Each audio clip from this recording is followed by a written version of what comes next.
로마서 5장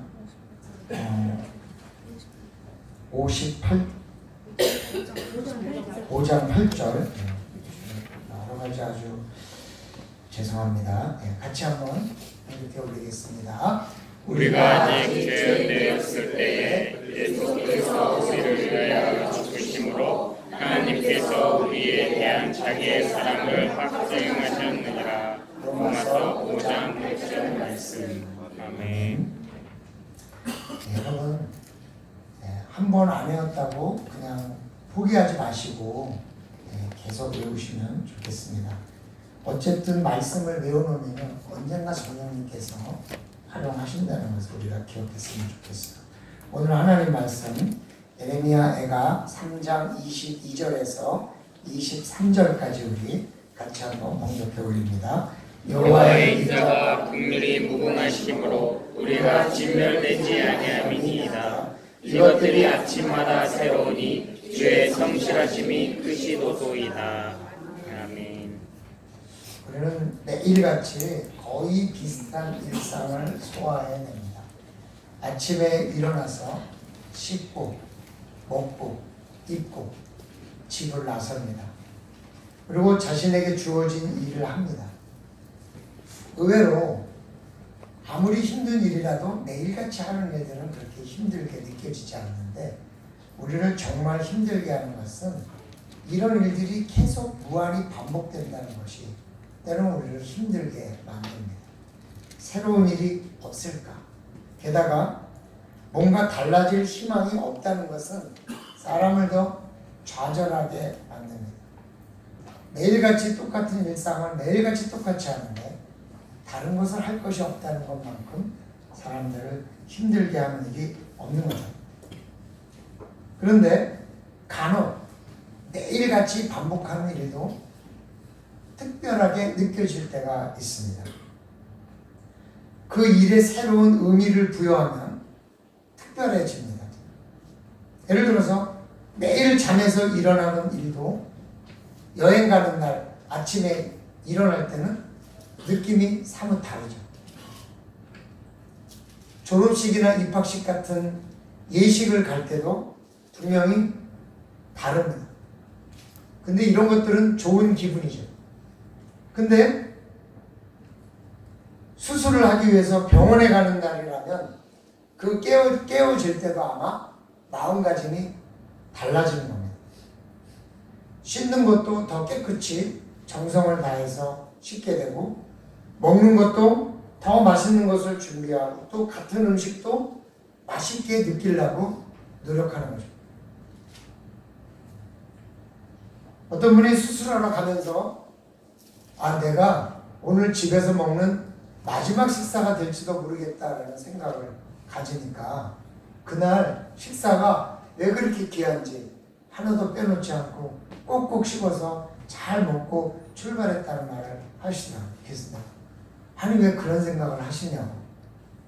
목사님, 성령은 하나님이 주관하시는데 내가 오늘 수술을 끝내고 집으로 돌아올 걸 확신하는 것도 하나님의 주권에 위배되는 것 같습니다. 그렇게 얘기해요.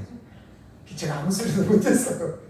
우리는 사실 누구나 오늘 아침에 일어나 떠나면서 다시 집으로 돌아올 거는 확신을 하는 것조차도 하나님의 주권에 대한 위배일 수는 있는 거죠. 입는 것도 그렇죠. 특별하게 준비된 옷을 입어야 될 겁니다. 여행을 갈 때 입는 옷이 다르고 졸업식이나 입학식 같은 걸 할 때 다르고 결혼식 할 때 물론 다르고 병원에 갈 때는 다르게 입고 가야 될 겁니다. 신도 다 종류마다 다른 신발을 신습니다. 그 마음가짐에 따라서 똑같은 하루의 일상도 특별한 의미가 부여되고 그 일 자체가 특별해진다는 것을 말합니다. 그렇습니다. 일상적으로 늘 하던 일이 새로운 의미를 부여하면 새롭게 느껴집니다. 오늘 본문에 예레미야는 아침마다 새롭다고 얘기하고 있습니다. 아침마다 새롭다. 그 새로움이란 어떤 것인가? 오늘 우리는 주일이 돼서 늘 같은 교회로 와서 거의 비슷한 성도님들끼리 모여서 또 똑같은 목사의 얼굴을 보면서 똑같은 설교를 듣고 있습니다. 물론 저는 매일 다른 본문을 가지고 어떻게든지 성도님들이 지겹지 않고 저 얘기 또 하시네 하는 얘기 안 하려고 꾸준히 노력을 하긴 합니다. 그렇지만 사실은 매일 교회 똑같이 발걸음을 해서 똑같이 들을 때 그 말씀이 그냥 그런 일상처럼 들릴 수 있다는 것입니다. 아마 저 못지않게 우리 권사님도 성가대에 어떤 곡을 할까 고민을 하고 또 그 곡을 정하고 뭔가 이 곡을 하면 누가 나올까? 이 곡을 하면 누가 꼭 있어야 되는데 뭐 이런 생각을 하시면서 성가대를 고르고 찬양을 할 거예요.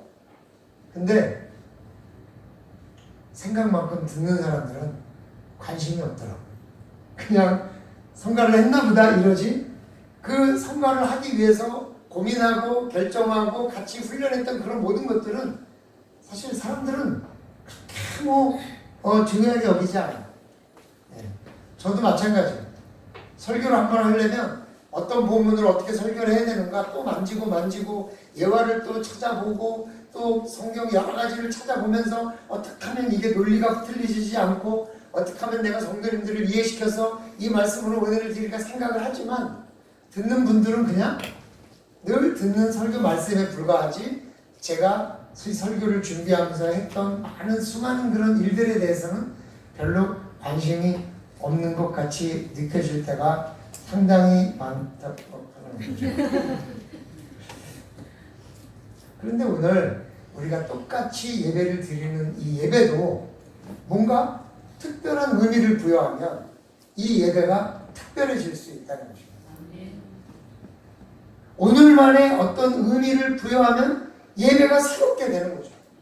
예를 들어서 내가 오늘 멀리 떠나기 전에 오늘 정말 말씀을 들으면 한동안 못 듣겠구나 이런 말씀이 될 수도 있지만 내가 오늘 굉장히 예배를 통해서 받고 싶어하는 어떤 특별한 은혜 정말 기적과 같은 하나님의 은혜가 필요하다면 이 예배 자체는 특별해질 수 있는 거죠. 내 삶의 어떤 모습으로 오늘 이 예배 자리에 나와 있는가가 사실은 예배의 은혜가 되고 안 되고가 더 결정적인 역할을 한다는 것입니다. 만일 그런 것이 있다면 개개인에게 다 특별하고 새로운 예배가 될 것입니다. 늘 그런가 보다 내가 없이 앉아있는다면 그 예배는 특별한 예배가 아니지만 오늘 이 예배를 통해서 내가 꼭 얻어야 될 것이 뭔가 있다. 내가 꼭 위로받고 싶은 게 있다. 뭔가 답을 듣고 싶은 게 있다. 하나님에게 뭔가 특별히 구하는 것이 있다. 그런 의미를 부여하면 오늘 이 예배가 특별한 예배가 되고 말씀도 특별한 말씀이 될 수 있다는 것입니다. 아멘. 우리 성도님들은 오늘 이 예배에 어떤 의미를 부여하고 지금 이 자리에서 말씀을 듣고 계십니까? 한번 생각해 보면 좋을 것 같습니다. 나는 오늘 어떤 특별함을 구하는 예배를 지금 드리고 있는가?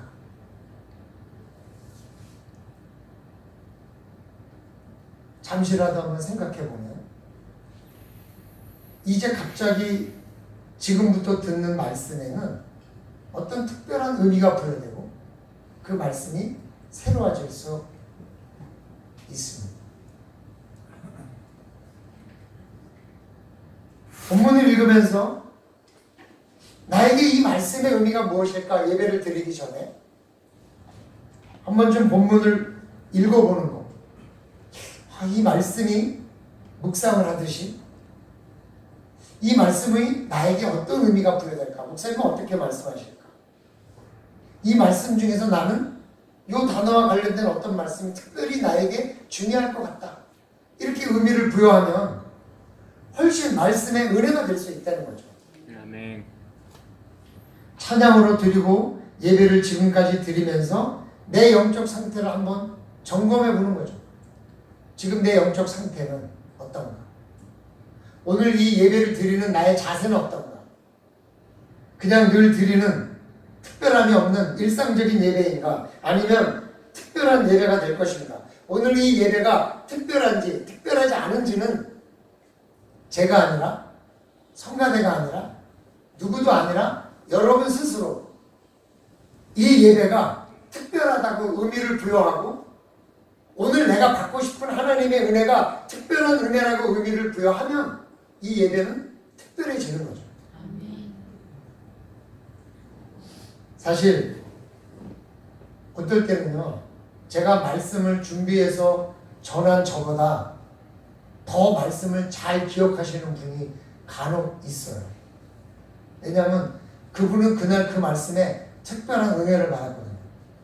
저는 매주일 똑같은 말씀을 준비해서 전하지만 어떤 말씀에 특별한 은혜가 된 분은 그 말씀을 잘 읽지를 못하시거든요. 제가요, 오래전에 기도원에 갔을 때 한 목사님이 이런 말씀을 하셨어요. 저는 어제 제 아들을 결혼시켰습니다. 근데 그 신부감이 와서 처음에 인사를 하고 결혼식을 하기 전날 제가 이렇게 말했습니다. 내 목사기 때문에 자네들한테 큰 돈을 주지는 못했네. 내가 목사로 살다 보니 내가 자네들 결혼식을 뭐 화려하게 해주지도 못했네. 그러나 내가 늘 자네를 위해서 또 배우자를 위해서 기도한 기도는 있으니 혹시 살다가 어려움이 생기면 하나님 앞에 아버지가 기도한 그 기도의 공력으로라도 우리를 조금 도와달라고 그렇게 기도하면 하나님께서 도와주실 거라고 내가 믿으니 어려움이 있거든 하나님 앞에 기도를 해서 잘 헤쳐나가며 살게, 이렇게 얘기를 하셨다는 거예요. 저는 그때 전도사였어요. 교육전도사. 신학교 대학교 아마 2학년이나 3학년쯤 되는 신학생이었는데 저는 그 말이 그렇게 은혜가 됐어요. 저는 그게 잊어먹어지지가 않아요. 그게 언제냐면 1994년도예요. 그러니까 지금 벌써 24년이 흘렀는데도 아직도 내가 그 말씀들을 기억하고 있다는 거예요. 그러나 아마 그분은 기억 못할 거예요.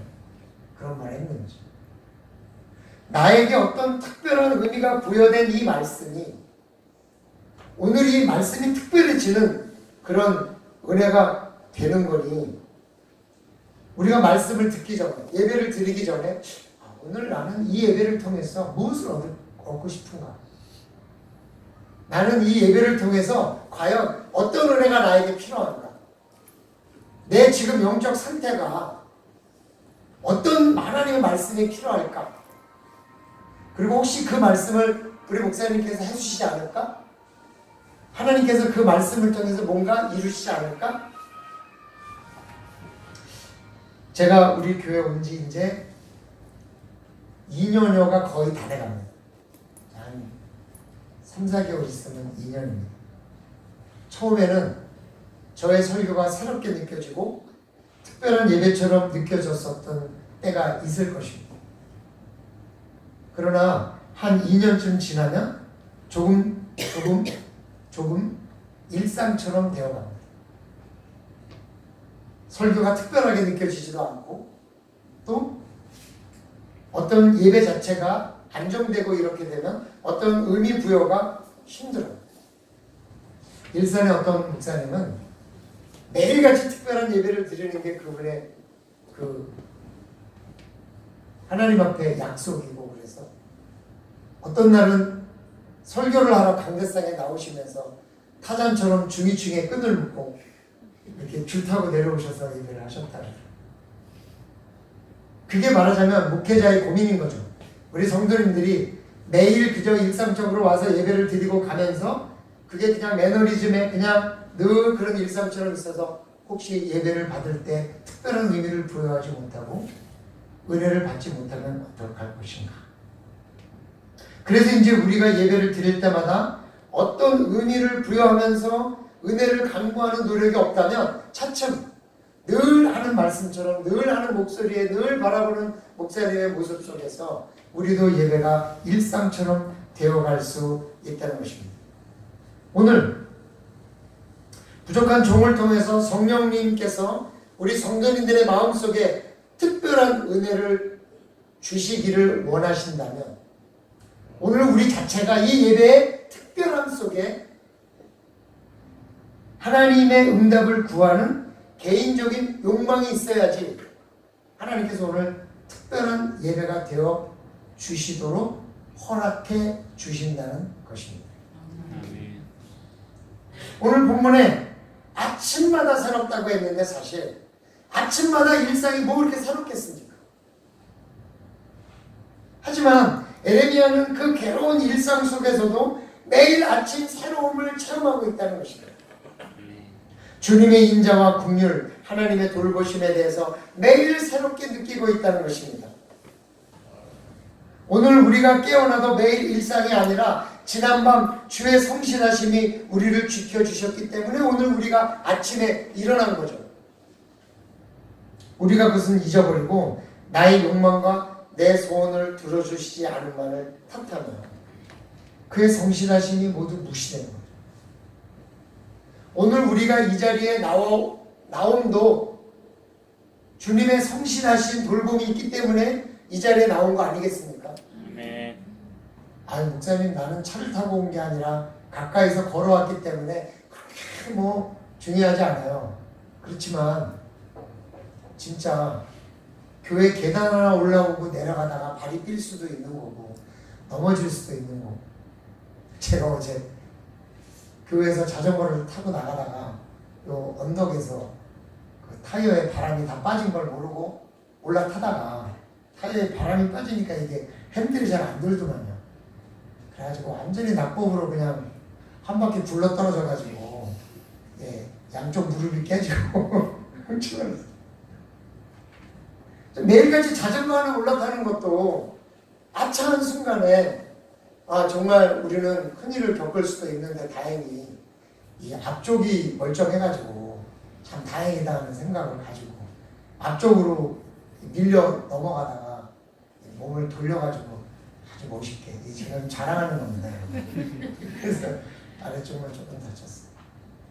정말 아무렇지도 않게 늘 하는 일도 아차하는 순간에 우리는 실수하고 문제 생기고 할 수 있기 때문에 이렇게 주일날 예배를 드리러 와서 편안히 예배 드리는 이 자체가 우리는 일상이지만 어떤 사람에게는 특별한 하나님의 은혜처럼 다가올 수 있을진데 우리도 오늘 이 본문의 말씀이 예레미야의 이 아침마다 새로운 이 말씀을 읽으면서 이 시간이 정말 하나님 앞에 새롭게 정말 오늘 이 예배가 나에게 귀한 예배구나 라고 일상처럼이 아니라 새롭게 다가온다고 한다면 오늘도 은혜가 되지 않겠나 그런 생각을 가지면서 오늘 이 예레미야의 이 새로운 매일같이 새롭다고 하는 이 의미가 무엇인지를 우리가 새롭게 깨달으면서 오늘 예배의 새로움이 우리 성도님들의 심령 가운데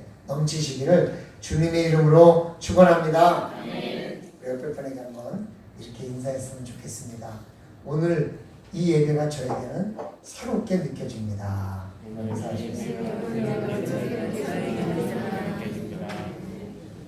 할렐루야. 아멘.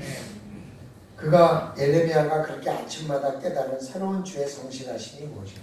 첫째로 여호와의 인자와 긍휼입니다. 여호와는 늘 인자하시고 긍휼하신 분입니다. 아멘. 그런데 그 인자와 긍휼이 오늘따라 예레미야에게 새롭게 느껴진 이유가 무엇이냐? 여러분, 늘 부잣집 아이가 아버지가 부자라는 것을 모르고 삽니다. 그러다가 갑자기 아버지가 부자라는 걸 깨달아질 때가 있어요. 언제요?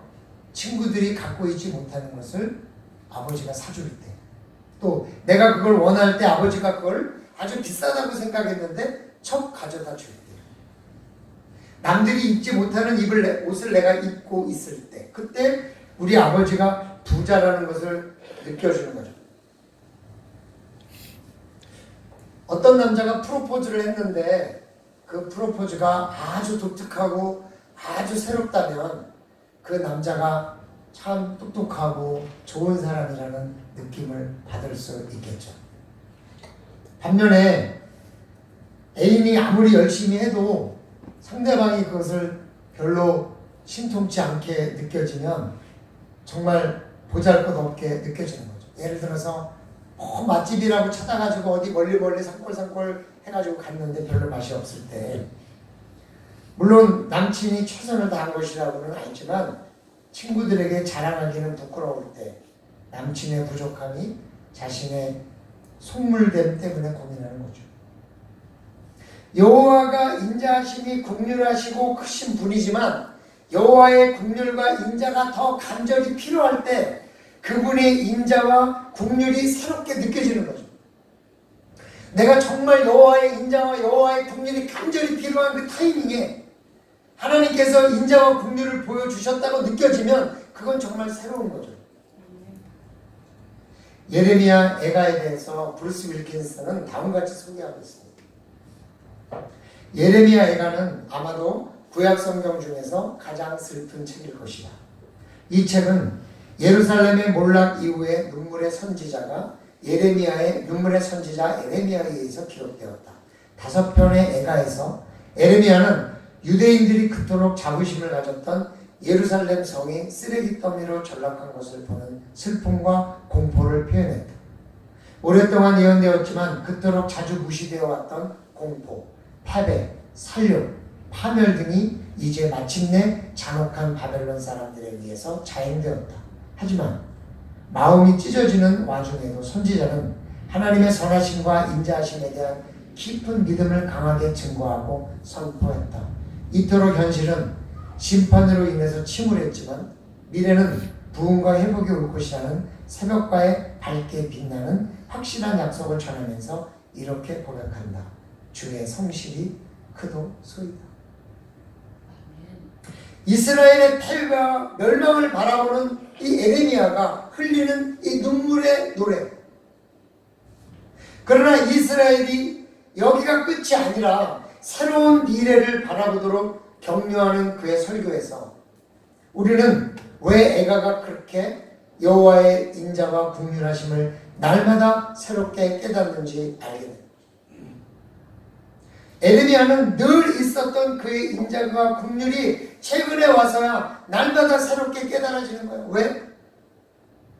지금 그의 인자와 긍휼이 사라져서 예루살렘이 쓰레기 더미가 되고 예루살렘 성의 패배와 혼란이 극도에 달해 있기 때문에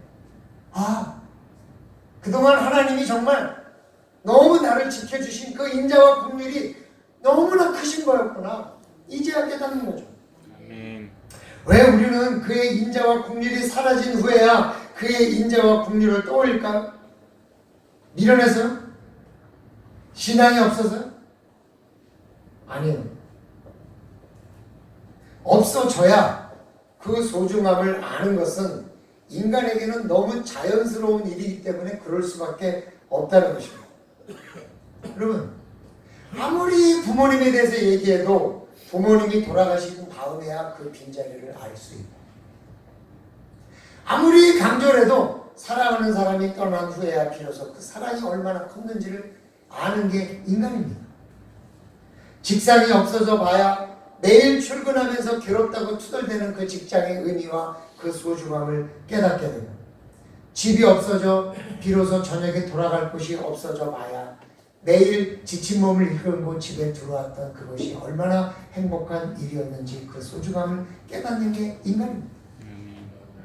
그래서 없어지기 전에 그 소중함을 생각해 봐라. 나는 지금 이게 다 없어져 봤더니 하나님의 인자하심과 긍휼하심이 얼마나 새롭게 느껴지는지. 쓰레기 더미 중에 쓰레기 더미 하나만 사라져도 그 인자와 긍휼이 깨달아지고,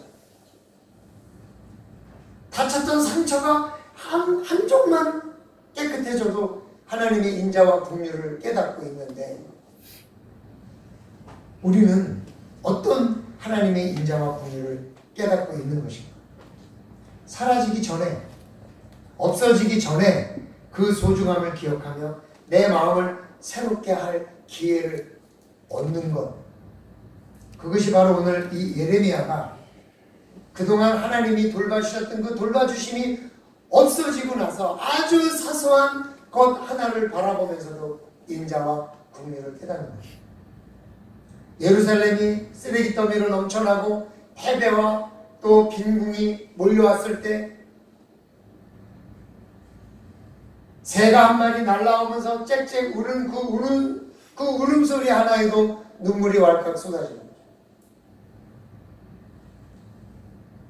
어떤 날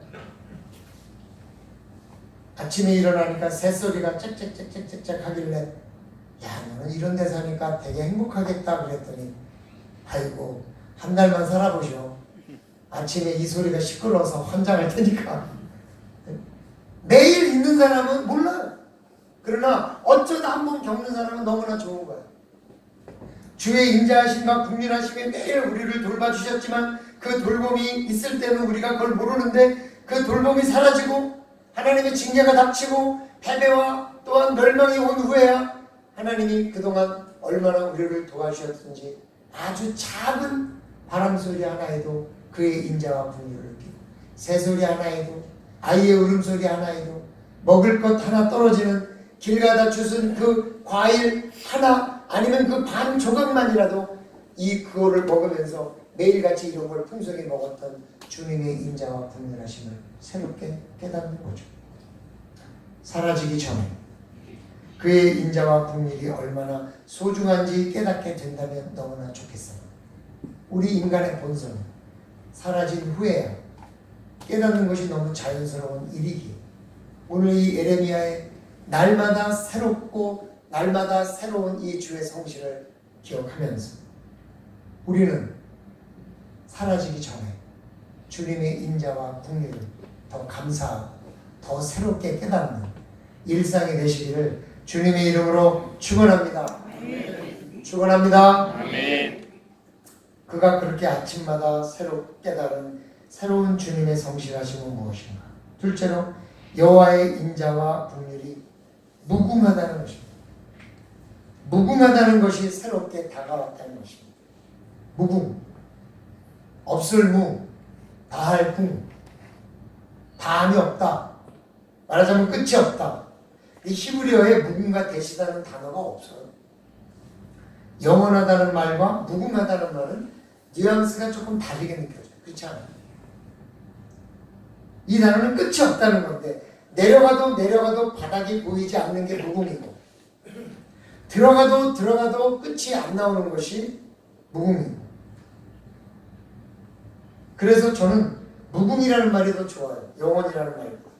인자와 긍휼이 끝이 없다와 무궁하다는 어감이 좀 다르잖아요. 하나님의 인자와 긍휼이 무궁하기 때문에 여호와가 느끼는 이 아침이 날마다 새로운 거예요. 왜 그의 무궁하심이 필요해요? 그들의 죄와 그들이 받아야 하는 징계는 만일 그분이 이스라엘 백성들의 잘못대로 징계를 한다면 지금 살아남아 있을 사람이 없을 것 같은데 그의 무궁하신 용서가 그들이 지금도 살아있다고 느껴질 때 이스라엘이 그렇게 패망할지라도 내가 살아있고 아직도 살아있는 사람이 있을 때 그의 인자와 긍휼이 무궁하다고 느껴지는 거죠. 완전히 진멸되고 완전히 없어지지 않으면 하나님의 징계가 도대체 풀릴 수 없을 만큼 이스라엘 백성들이 잘못했을지라도 그의 용서가 무궁하기 때문에 그건 보답이 있어 보이는 거예요. 우리는 매일 살면서 죄를 짓게 됩니다. 그리고 매일 또 그 죄를 용서해달라고 눈물을 흘리지만 역시 그 다음날도 또 죄를 짓게 됩니다.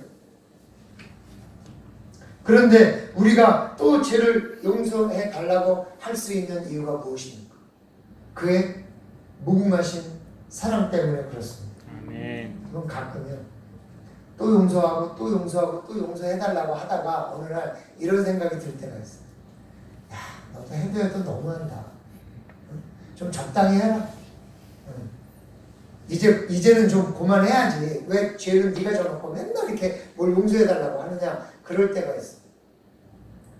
그럴 때일지라도 부끄러워할 필요가 없고 망설일 필요가 없이 용서해달라고 되는 이유는 뭐냐.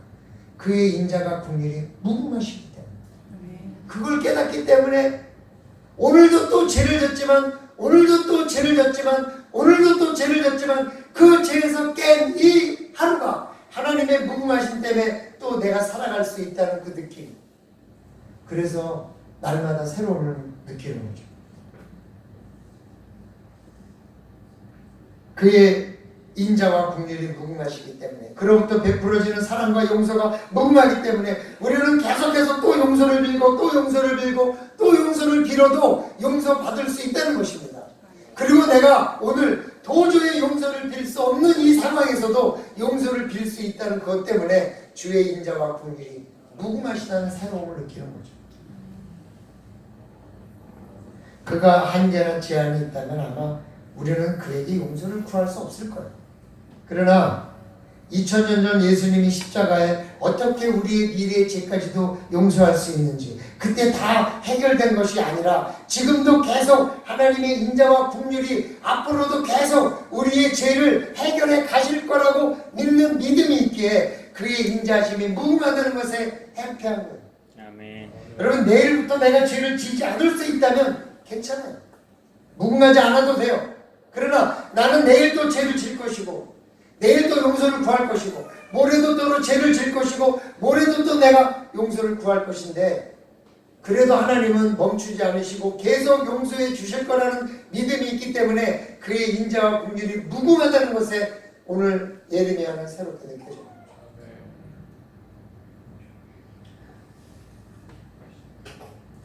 그가 그렇게 아침마다 깨달은 주의 성실하심, 기가 막힌 거죠. 사랑하는 성도 여러분, 우리가 어떤 죄를 짓더라도 그의 인자와 긍휼은 무궁하셔서 늘 그의 용서를 새롭게 체험해도 될 만큼 그렇게 넉넉하신 주님의 은혜 안에서 늘 염려와 걱정보다는 주님의 용서와 주님의 은혜를 체험하시기를 주님의 이름으로 축원합니다. 아멘.